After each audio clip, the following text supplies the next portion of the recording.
నిజంగా మీరు న్యాయం చేయదలుచుకుంటే ఒక ఆదివాసీ బిడ్డగా ఏదైతే జీవో నెంబర్ 49 ఉందో, అంటే ములుగు నియోజకవర్గంలో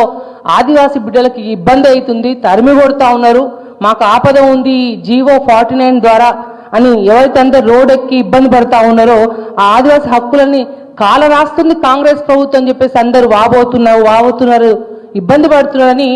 మావోయిస్ట్ పార్టీ తరఫున లేఖ రాసిన విషయాన్ని కూడా వాస్తవం కాదా అని మేము సీతక్కని ప్రశ్నిస్తా ఉన్నాం. నిజంగా మీరు నిజంగా ఒక ఆదివాసీ బిడ్డ అయితే మీరు అధికారంలో ఉన్నది ప్రభుత్వం మీరే, మీరు క్యాబినెట్లో ఉన్నారు, నిజంగా మీరు ఆదివాసీ బిడ్డకు న్యాయం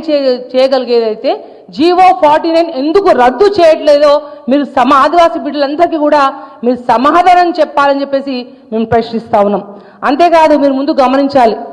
ఇందిరమ్మ ఇళ్ల విషయంలో ఒక వాట్సాప్లో చిన్న మెసేజ్, ఒక కాంగ్రెస్ కార్యకర్త నాకు ఇందిరమ్మ ఇల్లు రావట్లేదు అని వారు వాపోతే కాంగ్రెస్ నాయకులు అక్కడ ఉన్న పోలీసుల యొక్క ఒత్తిడి మేరకు వాళ్ళ ఇబ్బంది మేరకు ఆత్మహత్య చేసుకున్న విషయం మీ దృష్టికి రాలేదా? మీ కళ్ళు మూసుకుపోయినాయని చెప్పేసి మేము ప్రశ్నిస్తా ఉన్నాం. అంతేకాదు మీ అనుచరులు ఏవైతే ఇసుక దందాలు చేస్తున్నా మిగతా అంతా కూడా మీరు మంత్రి అయినాక అరాచకాలన్నీ కూడా ఒక జర్నలిస్ట్ సోదరుడు బయటపడితే మీరు పిడిగుద్దులు గుద్ది వారిని ఇబ్బంది పెట్టి కార్లో లాకెట్టి మీ కార్యకర్తలు మీ అనుచరగడం కొట్టింది వాస్తవం కాదా అని చెప్పి మిమ్మల్ని అడుగుతా ఉన్నాం. మీరు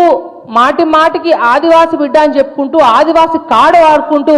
మా బీఆర్ఎస్ ప్రెసిడెంట్ కేటీఆర్ గారిని మీరు ఇష్టానుసారంగా మీరు మాట్లాడుతా అంటే బీఆర్ఎస్ పార్టీ కార్యకర్తలు బీఆర్ఎస్ పార్టీ ఊరుకోదని చెప్పేసి ప్రత్యేకంగా మీకు తెలియపరుస్తా ఉన్నాం. మీరు ఎట్లుందంటే ముసలి కన్నీరు గారుస్తూ